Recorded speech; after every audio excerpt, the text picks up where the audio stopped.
નમસ્તે ખેડૂત મિત્રો, હું ઇફકોમાંથી રાઠોડ ભવાની. આજે આપણે રાજપર ગામના પ્રગતિશીલ ખેડૂત મિત્રો એવા ચેતનભાઈની વાડી આવ્યા છીએ. એને ચેતનભાઈએ એમની આ મગફળીના પાકમાં નેનો યુરિયા, નેનો ડીએપી અને સાગરિકાનો ઉપયોગ કર્યો હતો 35 દિવસે. પહેલો સ્પ્રે એમને 35 દિવસે કર્યો હતો, બીજો સ્પ્રે એમને 45 દિવસે કર્યો હતો અને એમને રિઝલ્ટ સારું એવું મળ્યું છે. આપણે ચેતનભાઈના મુખે સાંભળી. તો ચેતનભાઈ, તમે પહેલાં તમારો પરિચય આપો. મારું નામ સોરિયા ચેતન કાળુભાઈ, ગામ રાજપર, તાલુકો ધાંગધ્રા, જિલ્લો સુરેન્દ્રનગર. 74-348-26-9-90. મેં આ સાગરિકા ગોલ્ડ, સાગરિકા નેનો ડીએપી અને નેનો યુરિયાનો સ્પ્રે કર્યો હતો. મગફળીમાં સારું એવું મારે ગ્રીનરી રહી છે અને સારું એવું ફાયદો છે.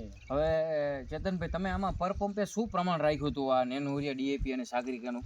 નેનો યુરિયાનું 70 રાખ્યું હતું અને સાગરિકાનું 50 અને સાગરિકા નેનો ડીએપીનું 50 રાખ્યું હતું. તમને આમ કેવું સારું એવું રિઝલ્ટ મળ્યું આમાં? હા, ગ્રીનરી રહે ને પીરાશ જયારે પકડી. અને તમે બીજા ખેડૂત મિત્રોને શું ભલામણ કરશો? કે આ વાપરવું જોઈએ, સારું છે.